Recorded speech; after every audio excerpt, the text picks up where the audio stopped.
que esta vez fueron más simples, pero que esperamos con muchas ganas y con mucho entusiasmo que abracen este camino de la ciencia, aunque no sean científicos en el futuro, pero que ejerzan su profesión con esta mirada científica y humana también, por supuesto.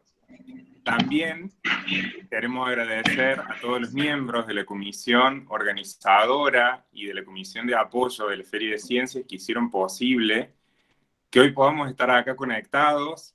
Las cosas a veces no salen como uno quiere que salgan, y la verdad que esto ha sobrepasado nuestras expectativas. El trabajo mancomunado, colaborativo de cada una de las personas que formaron parte de la comisión, que se encargaron minuciosamente y con mucho trabajo ahí desde el detrás de escena, de armar los links, de armar el programa, de tener todo organizado, hasta acompañar el trabajo de alumnos y tutores y docentes en las diferentes salas, coordinando.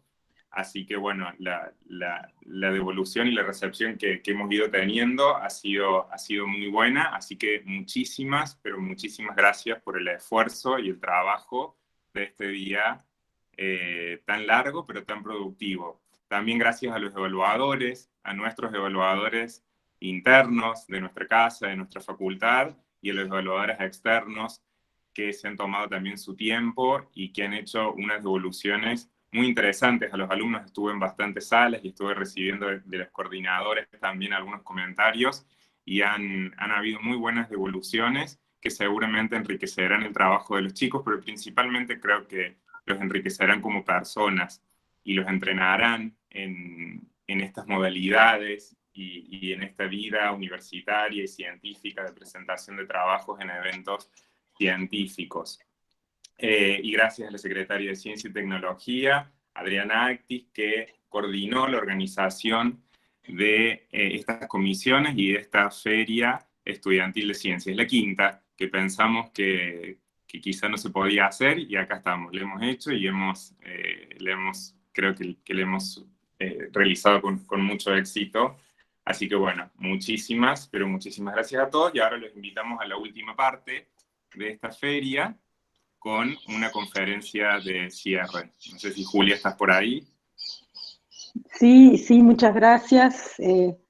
Pablo, coincido totalmente y he escuchado elogios realmente de los evaluadores, he escuchado charlas realmente muy buenas, presentaciones muy buenas por parte de los alumnos, y uno de los evaluadores destacaba justamente desarrollar todas estas actividades en una situación de virtualidad, ¿no? Así que todavía le da mucho más valor. Y bueno, y le vamos a poner un broche de oro a esta jornada, a este día. Y el broche de oro se lo vamos a poner con la charla de Ricardo Pautasi. Ricardo Pautasi es un colega, es investigador del CONICET, es profesor titular de la Cátedra en Neurofisiología y Psicofisiología de la Facultad de Psicología. Compartimos pasillos y laboratorios desde hace muchos años. Yo era becaria de CONICOR en esa época, de la provincia de Córdoba, y él era estudiante de la carrera de psicología, yo así lo conocí. Bueno, hoy es un investigador destacado de nuestro ámbito, y trabaja, nos va a contar, nos va a contar hoy, la charla de hoy se llama, que ya la perdí,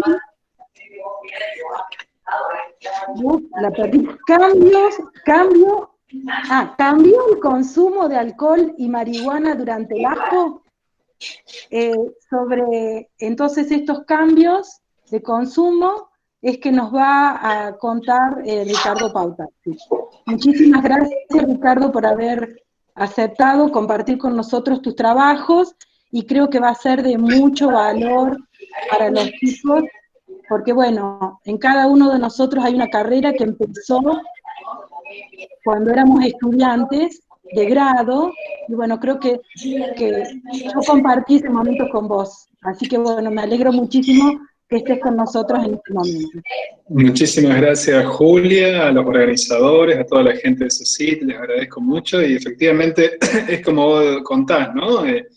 el camino que están haciendo los jóvenes ahora es el que hicimos todos estuvimos caminando por Ciudad Universitaria, caminando por las aulas, siendo estimulados por gente que nos llenó un poco la mente y las ganas de hacer esto. Así que la idea, todos los que están escuchando, es empezar, es sentirse entusiasmado por lo que uno le gusta y darle para adelante, ¿no?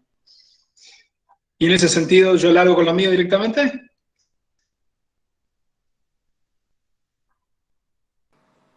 Sí, muy bien, te podés presentar y te Vale. escuchamos, muy atentos. Sí, por favor.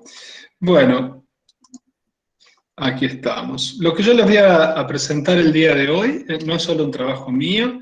Yo, como dijo la doctora, trabajo en modelos animales en este momento. Ese es mi rol principal. Evalúo factores que promueven el consumo de alcohol y de otras sustancias durante la adolescencia. ¿Por qué? ¿Por qué pasa eso? ¿Por qué los adolescentes son más sensibles a iniciar el consumo de alcohol y a escalar? Pero una gran parte de mi trabajo también la realizamos en lo que se denomina... Perdón. Sí. Perdón, Ricardo, tenés un cartelito abajo Ahí que estamos. tendrías que ocultar, así. Y este también, ahora sí. ¿Ahora sí? Muchas gracias. No, por sí, favor, bárbaro. gracias a usted. Una parte muy importante de mi trabajo también la hago con lo que se denominan estudios clínicos. Preclínico es con rata o con otra especie, pueden ser moscas, y clínico se le dice usualmente, no es que esté perfectamente clara el límite, pero usualmente se le llaman los estudios clínicos aquellos realizados en población humana, ya sea entre comillas normal o con algún tipo de patología asociada. Todos estos trabajos con humanos lo hago gracias a mi colaboración con este grupo de investigación que se llama Conductas Adictivas durante el Desarrollo y que está dirigido por la doctora Pilati, que es investigadora de CONICET y profesora de la Facultad de Psicología. Lo que le voy a mostrar ahora es la primera parte de un estudio que realizamos durante los 2 primeros meses del ASPO, entre abril y mayo aproximadamente. Rápidamente, cuando vimos lo que estaba pasando en Argentina, nos surgió por un lado esta idea de, bueno, ¿cómo podemos colaborar, agregar algo de lo que hacemos nosotros para entender un poco más los efectos de esta situación excepcional? Y por el otro lado, desde un punto de vista más científico básico, es decir, de entender la excitación que le genera a uno cosas nuevas y diferentes, pues bien, el ASPO, el aislamiento social obligatorio de la República Argentina, es como una especie de experimento natural, un experimento social que de un día para el otro un gran conjunto de gente tuvo que confinarse en su casa, cambiar sus actividades de la vida cotidiana. Y eso, como vamos a ver ahora, puede potencialmente tener un gran impacto sobre las conductas de consumo de sustancias, en este caso alcohol y marihuana. ¿Por qué dije 2 cosas? ¿Por qué puede tenerlo? Ya lo vamos a ver a continuación. ¿Y por qué dije que es la primera parte? Porque luego hicimos otro estudio ya con un becario de CONICET, Salguero, entre los meses de agosto y septiembre de este año, continuando este trabajo. Por el momento los resultados son incipientes, los estamos procesando todavía, pero es para contarles un poco que lo que están viendo aquí es una foto transversal de un estudio más longitudinal. Bueno, primera pregunta, ¿por qué? ¿Por qué el ASPO podría haber modificado, y esperen que me tomo un mate, ¿por qué el ASPO podría haber modificado las conductas de consumo de alcohol y de sustancias? Pues bien, hay numerosísima evidencia que indica que el consumo de sustancias, como dice la ley, es sensible a lo que se denominan factores socioambientales. En términos más sencillos, un factor socioambiental que todos entendemos, disponibilidad.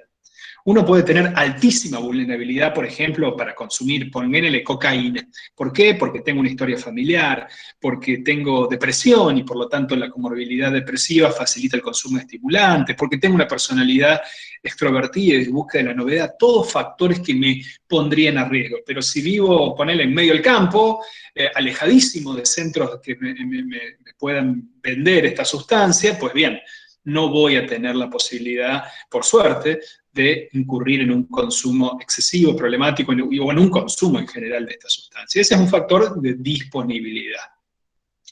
En términos menos dramáticos, un ejemplo menos dramático como el que he puesto, es el acceso a sustancias legales. Por ejemplo, en el caso del alcohol, se sabe que la cantidad de bocas de expendio de alcohol que tenemos en un momento, que hay en lugares determinados de la ciudad, impactan sobre la cantidad de compra y de consumo de alcohol de la población. Este es un estudio que hicimos nosotros aquí en Córdoba.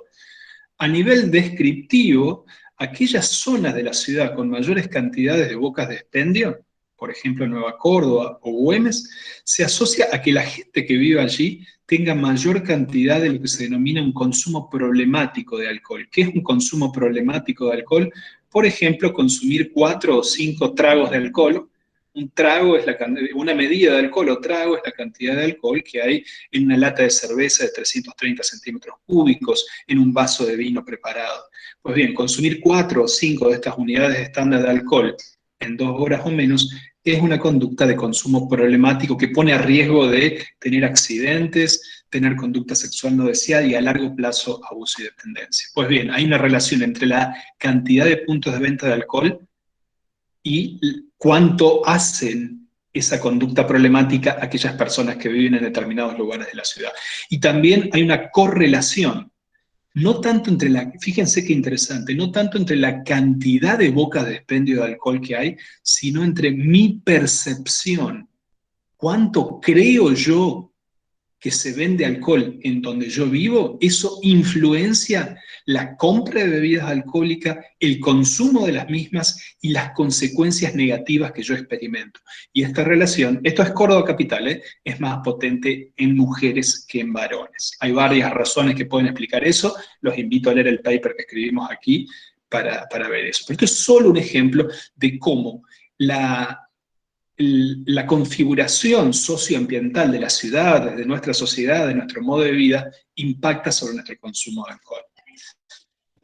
Hay un montón de análisis más finos que podemos observar de esto. Por ejemplo, este es otro estudio que hemos realizado, en este caso con investigadores de Virginia, de Estados Unidos, también con población aquí de Córdoba Capital, y lo que están observando son diferentes grupos de estudiantes universitarios, que tienen diferentes nombres. Homie es aquel que toma alcohol casi siempre en la casa.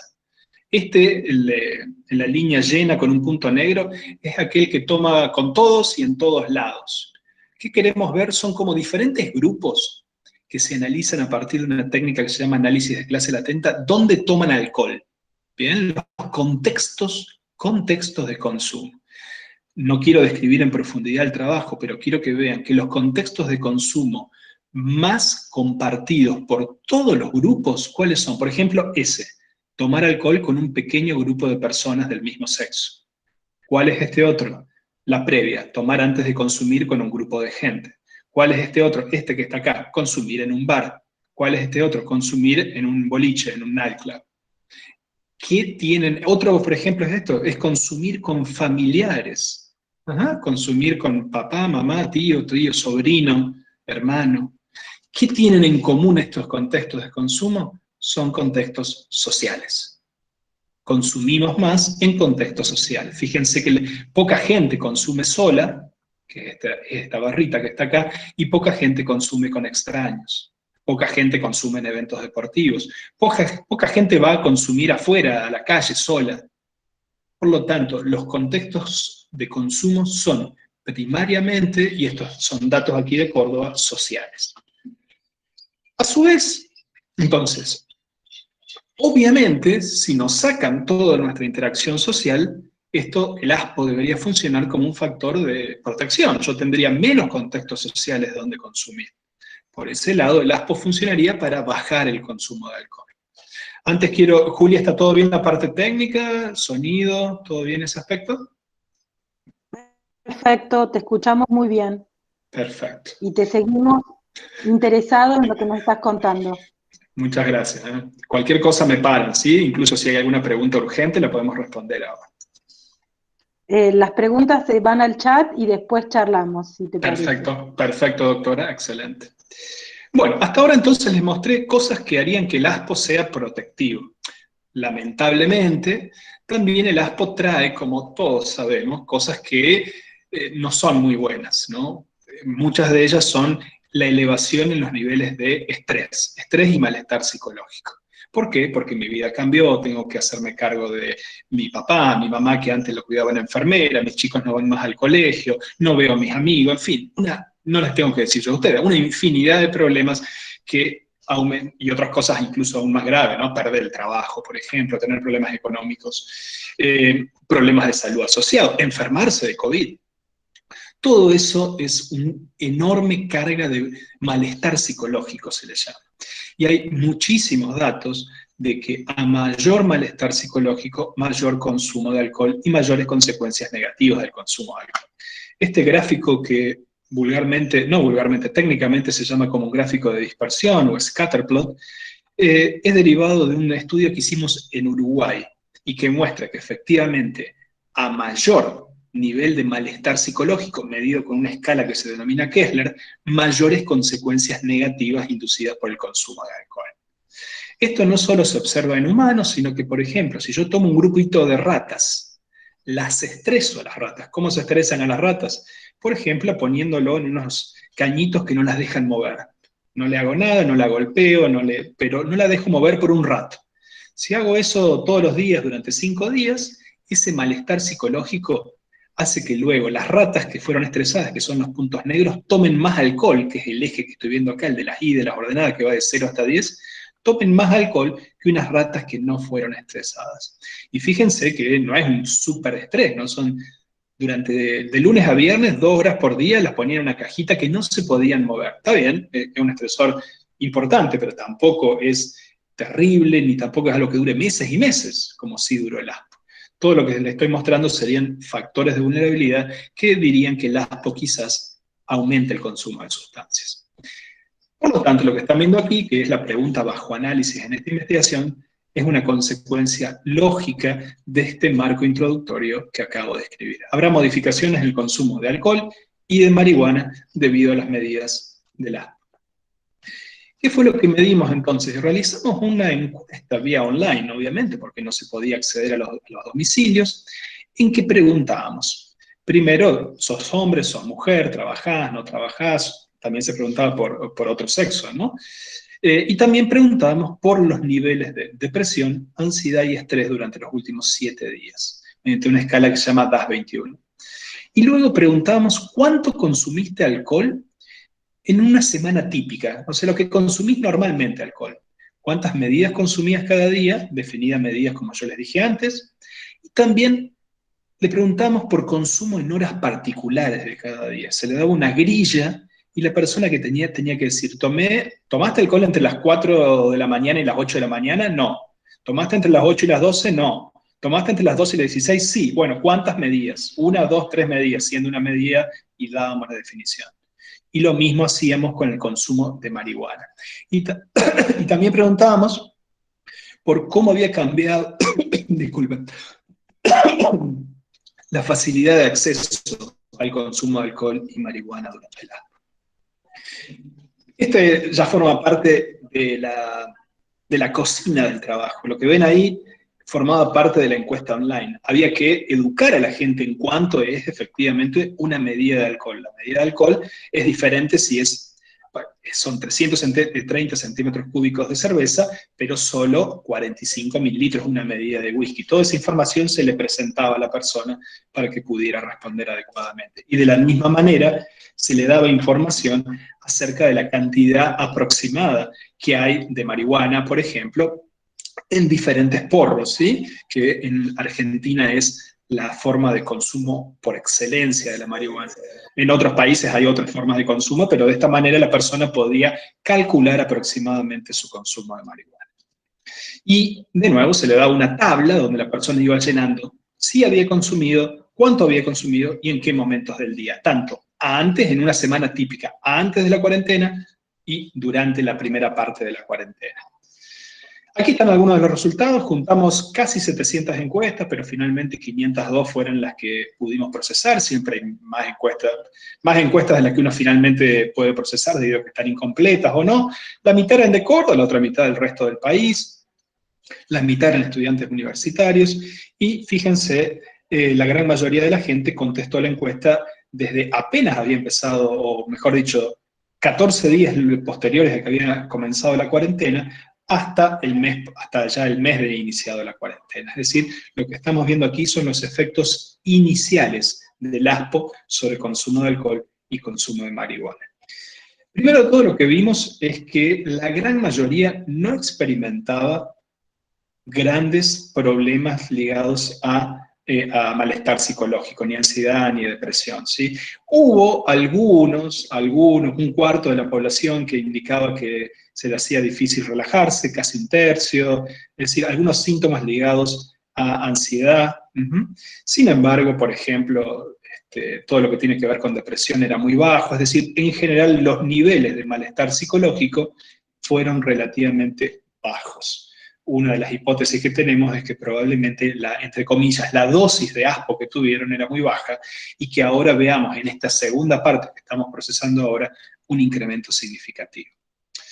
Estos fueron los niveles que vimos de acuerdo al corte. La escala esta DAS-21 tiene cortes y como vemos, en general la mayor parte de la gente estaba en niveles normales. No solo eso, no hubo, y este es un resultado muy importante, no hubo correlación entre los niveles de malestar psicológico en ninguna de estas categorías y el consumo de alcohol o el consumo de marihuana.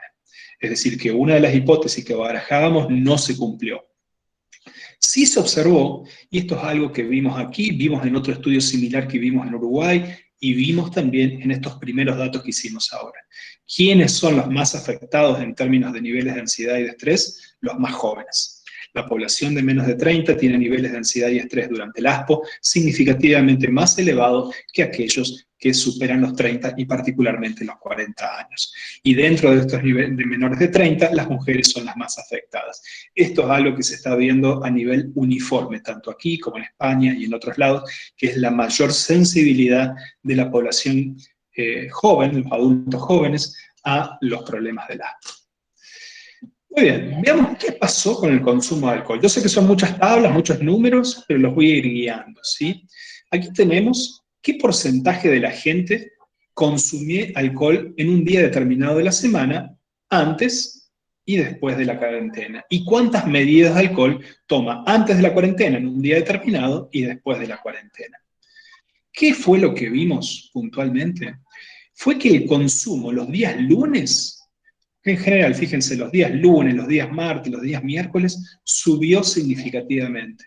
Si antes un 10, 12, 17% de la gente consumía esos días, pasó durante la cuarentena un 22, 20, 23%. Es decir, hubo un incremento del consumo durante la semana.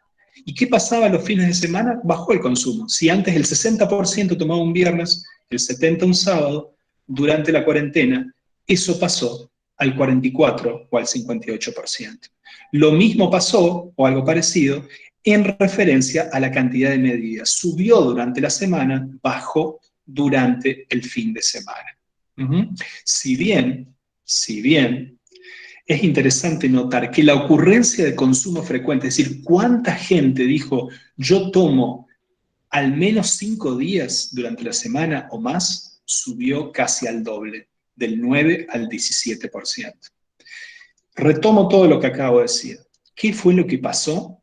La gente dejó de tomar los fines de semana y empezó a tomar durante la semana. Y subió la cantidad de gente que toma mucho, que toma 5 días a la semana o más. Es un consumo realmente que llama la atención que tomen 5 días o más. Y ese consumo frecuente pasó del 9 al 17%.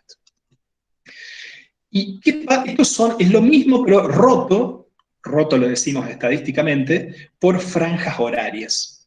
Los voy a guiar nuevamente aquí. Fíjense esto, antes de la cuarentena, un lunes al mediodía tomaba el 2% de la población argentina.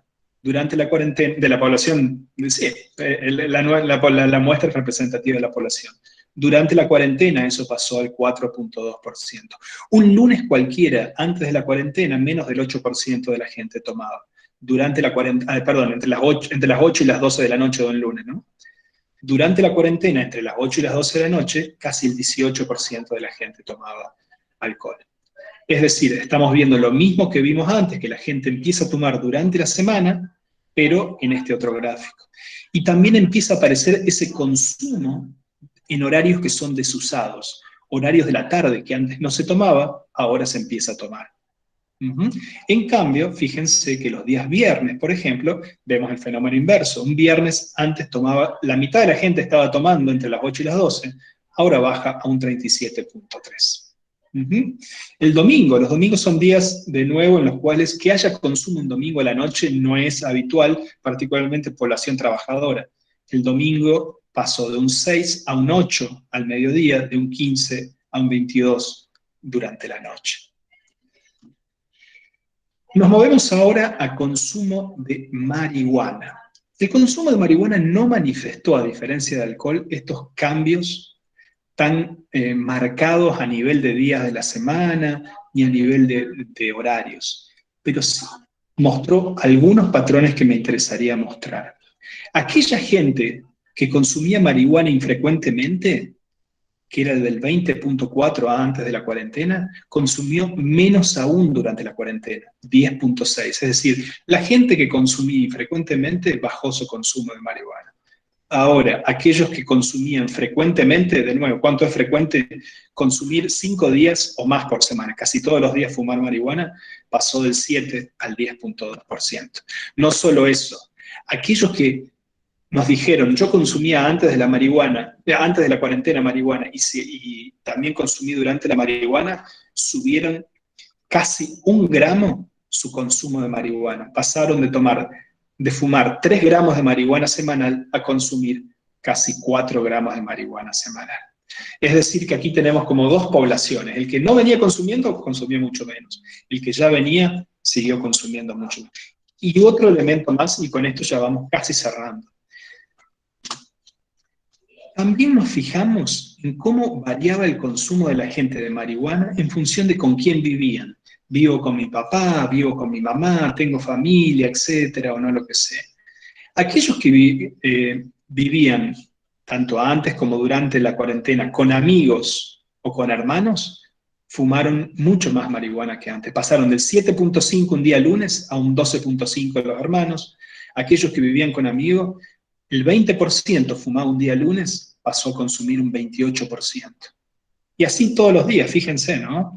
Qué sé yo, por ejemplo, bueno, digamos, el punto central que les quiero mostrar es eso. Aquellos que vivían con amigos o con hermanos, con pares, cuyo contexto de consumo de marihuana eran pares, subieron su consumo de marihuana. Ahora, ¿qué pasaba si yo, por ejemplo, vivía con mi familia? ¿Sí? Yo soy papá, tengo a mi hijito, pero supónganse que este ejemplo ficticio que estoy diciendo, los días viernes o días sábados me hago un espacio con amigos, hermanos, donde sea, y allí consumo marihuana.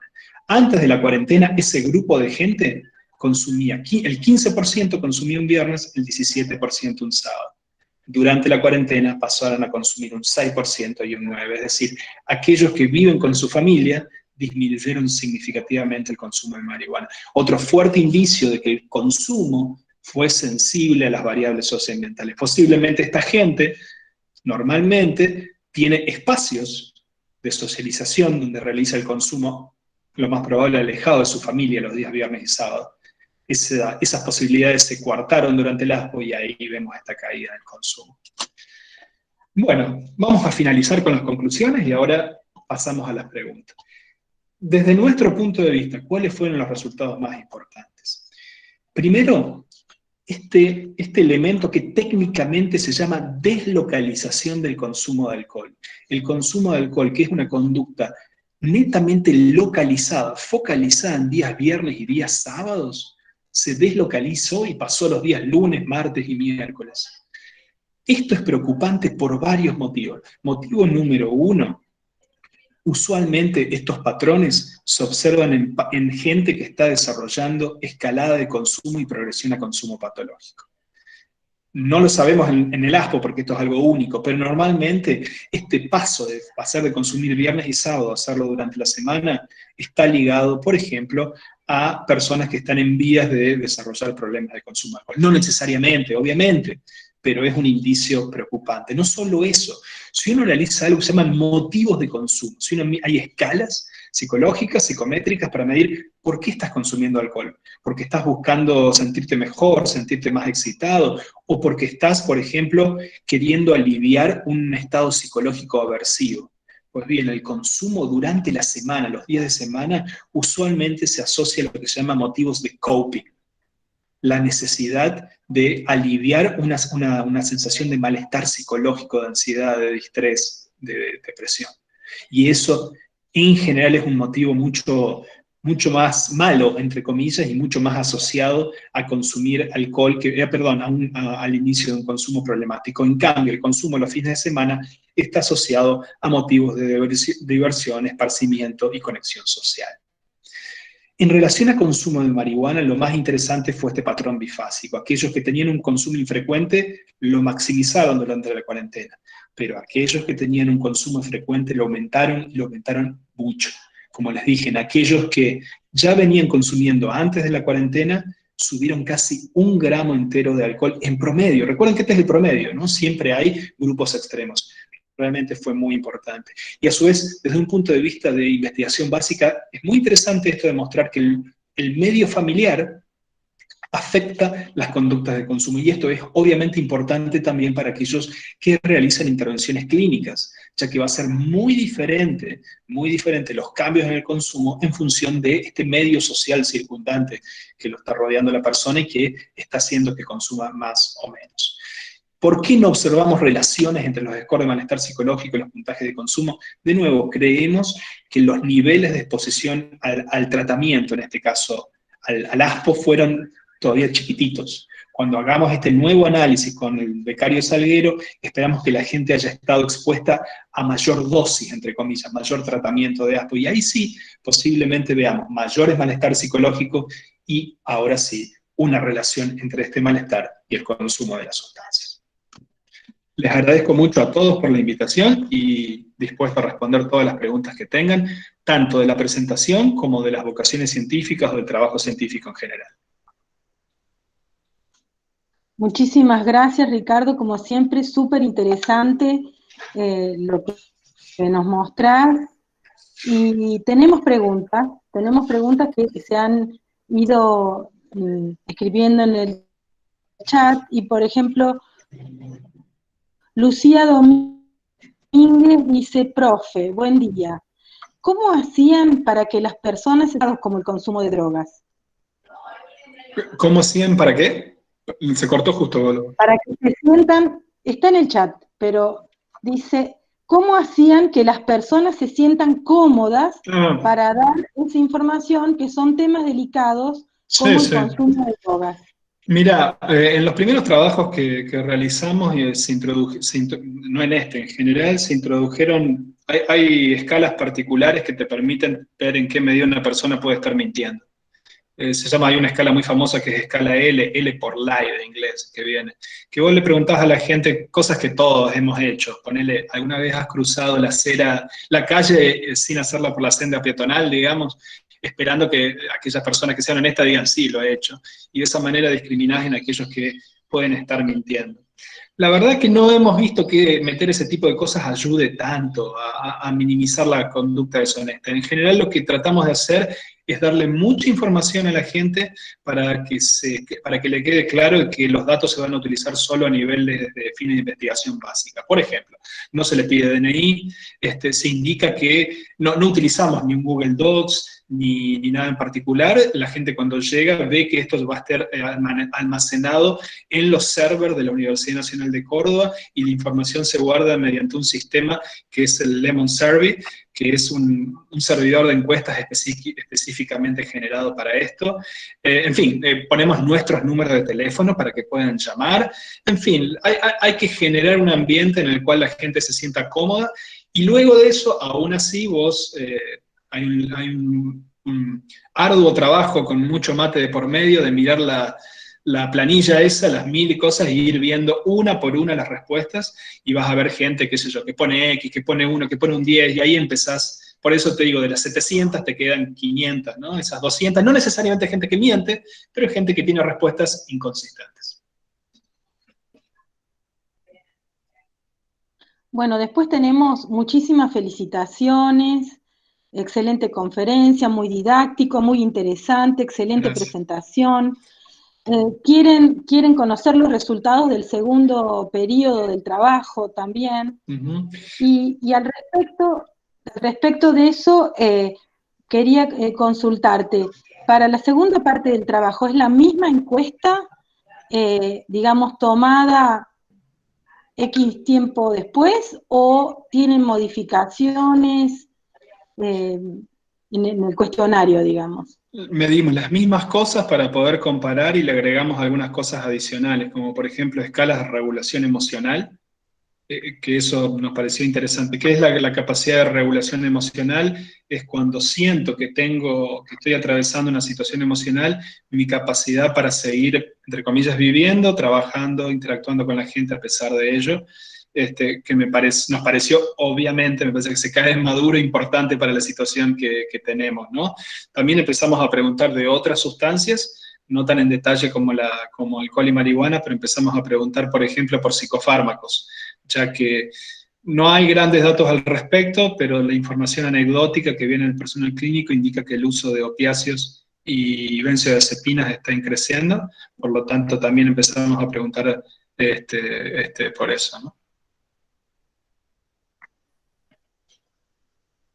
Bueno, yo los invito, si alguien más quiere hacer alguna pregunta, abra el micrófono. Yo estoy segura que hay varias personas que incluso han trabajado con consumos y demás, que tienen buenas preguntas para hacer, así que esperamos esas preguntas.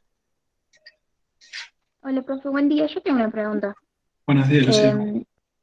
¿A qué se debía que fueran las mujeres las que tenían el mayor consumo de alcohol en este momento? No vimos diferencias en consumo de alcohol de las mujeres. Lo que sí vimos fue mayor malestar psicológico. Mayores niveles de malestar psicológico, particularmente en las mujeres más jóvenes. Solo puedo tener hipótesis al respecto, ¿sí? En general, primero, las escalas que medimos nosotros no miden psicopatología, ¿no? Que eso es algo que se evalúa clínicamente por un psiquiatra o un psicólogo, sino que evalúan síntomas de malestar psicológico. Siento palpitaciones, no puedo dormir bien, siento que ya nada vale la pena, un síntoma típico de depresión, y así sucesivamente. Estos son todos síntomas de psicopatología o internalizante, se le llama. La psicopatología internalizante son esos síntomas de ansiedad, depresión y estrés, que son más característicos de las mujeres, ¿sí? En cambio, la psicopatología externalizante, trastorno antisocial, por ejemplo, y otro tipo, son más característicos de los hombres. Por lo tanto, ahí tenés un bias de medición que favorece a la mujer en general. Ese podría ser una razón. La otra razón, obviamente, obedece a temas de desigualdad social. Como todos sabemos, la mujer trabaja y aparte trabaja externamente y trabaja en la casa, tiene más horas de cuidado de niños y qué sé yo, y todo esto, la cuarentena puede haber sido como una tercera vara sobre esto, ¿no? Y poder haber aumentado aún más esas desigualdades y por lo tanto el malestar psicológico adyacente, ¿no? Bueno, muchísimas gracias, profe. Fue muy buena la presentación. Gracias, Lucía. A usted, gracias. Hola, buenas tardes, Ricardo, ¿cómo estás? Soy Natalia, gracias por la presentación, excelente y muy clara. A mí me quedó una duda importante, no sé si forma parte de este trabajo, pero cuando hablaste de las percepciones que cada joven y adolescente tiene en cuanto a las medidas que toman, que es esto de tener un uso problemático de la sustancia, ¿hay instrumentos para medir esas percepciones? Sí, claro. Tenés instrumentos que miden percepción de riesgo asociado al consumo de una sustancia, también asociado no solo a decir cuán riesgoso es consumir alcohol, marihuana, cocaína, sino consumir cantidades determinadas. Eso por un lado. Luego también tenés percepciones respecto al nivel de consumo que hay en la sociedad.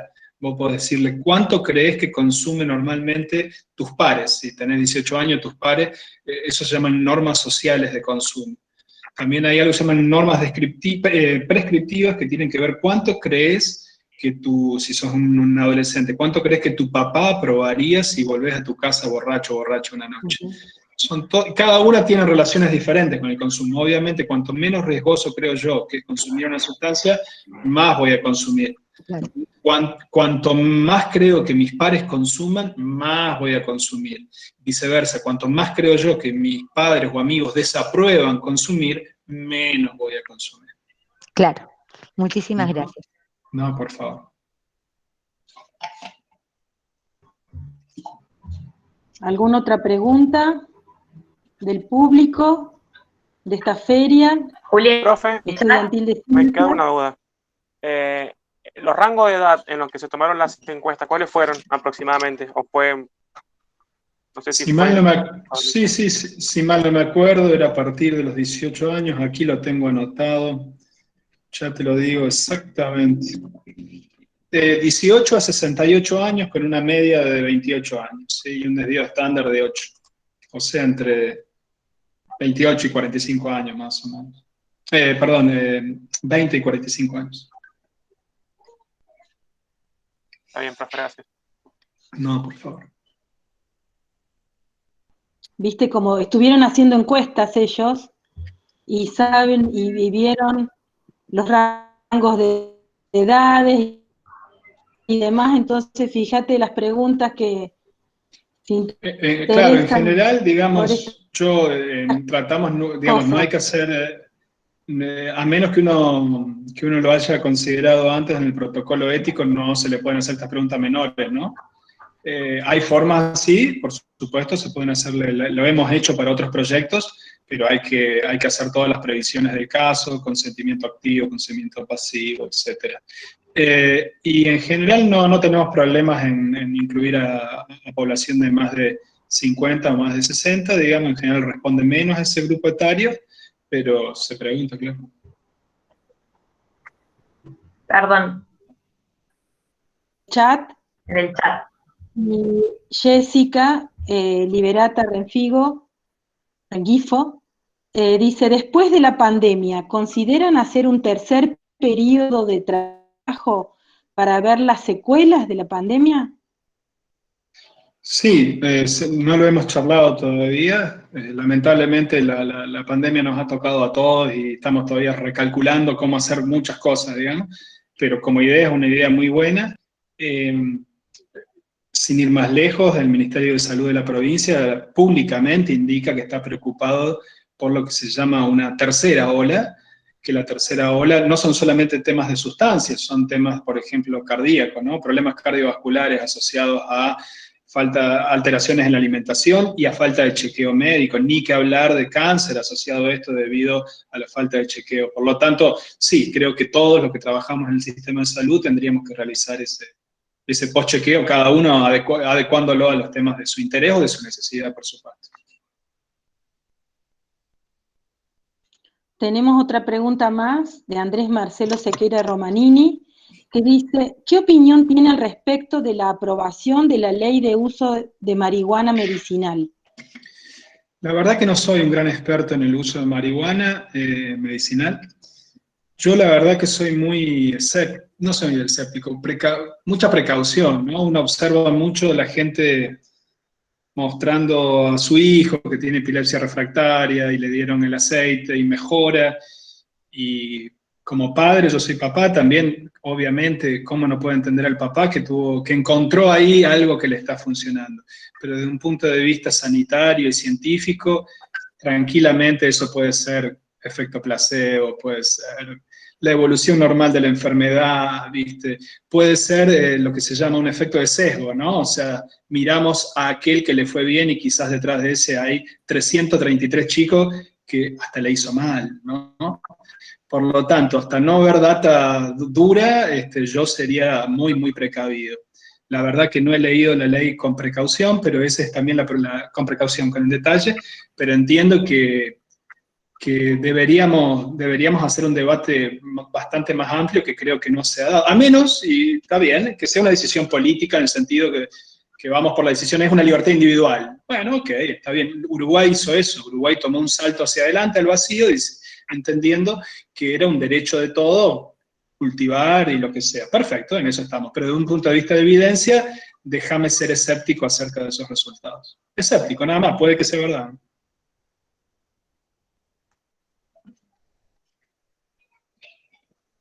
Bueno, no sé si alguien tiene alguna otra pregunta. Andrés dice muchas gracias. Y acá dice Nadia Natalia Cisneros, dice, cuando se realiza un trabajo, siempre tenemos una finalidad o cambio en la sociedad. Además de investigar, ¿cuál es su intención o qué le gustaría recomendar luego de realizar este increíble trabajo? Nosotros siempre, en este caso, trabajamos junto con la gente de la Secretaría de Prevención de Adicciones, tratamos de comunicarles, de la provincia, ¿no? Quiero decir, tratamos de comunicarles a ellos los resultados, realizamos cursos de capacitación con la gente que hace trabajo clínico directamente, ¿no? Por ejemplo, aquí en el Hospital Ferreira o en el viejo hospital, no me acuerdo, que está en la calle de Entre Ríos ahí. Por ejemplo, en este caso el trabajo demuestra claramente que el entorno social cercano con el cual vive la gente es un factor determinante que modula el consumo de sustancias. Obviamente, ¿no? Un clínico podría decir, esto ya lo sé de antes, no me venga a explicar. Está bien, es cierto, probablemente lo pueda tener por su trayectoria de desarrollo y de trabajo, pero te lo marca de una forma determinante que, por ejemplo, instaurar un tratamiento que proponga la abstinencia, por lo que sea, porque lo necesitas, en un chico de 25 años que es estudiante, que vive con 6 chicos más, según estos datos parecería ser bastante complicado, ¿no? Porque obviamente pareciera ser que el ambiente social promociona el consumo. Creo que ese tipo de elementos ayudan en ese sentido, ¿no? Y un elemento más que lo nombré es que toda la gente percibía que tenía menos cantidad de acceso, tanto marihuana como alcohol, todos, independientemente. Sin embargo, la relación que hubo entre percepción del acceso, cuánto me cuesta a mí comprar marihuana o alcohol, fue cero con los cambios, ¿no? En ese sentido, instruye de la idea de que por ahí atacar la oferta, que es una política sanitaria muy común, no parece ser un camino muy recomendado.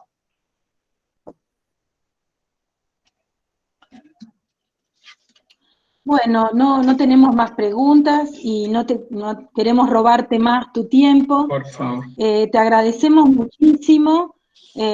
Como dije, es un broche de oro para nuestra jornada de Feria Estudiantil de Ciencias.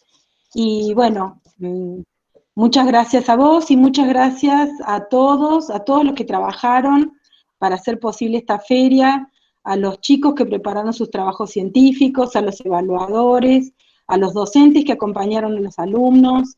Bueno, creo que podemos sentirnos contentos y satisfechos porque la jornada ha demostrado, bueno, mucho trabajo, a pesar de todo, a pesar de la cuarentena, a pesar de que estamos separados, podemos trabajar en conjunto para producir buenos trabajos como los hemos visto hoy en esta. Así que bueno, muchísimas gracias a todos. De nuevo, muchas gracias, Ricardo. Y bueno, nos seguimos viendo a través de las pantallas, en las distintas actividades que tenemos de la Facu, de investigación, de seminarios y demás.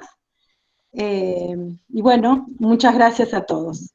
No sé si alguien más quiere decir algo, alguno de los alumnos o de las personas que han colaborado.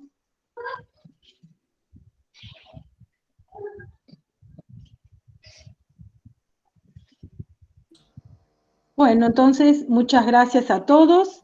Un gusto haber compartido el día con ustedes. Nos vemos entonces en adelante. Chao, cariños.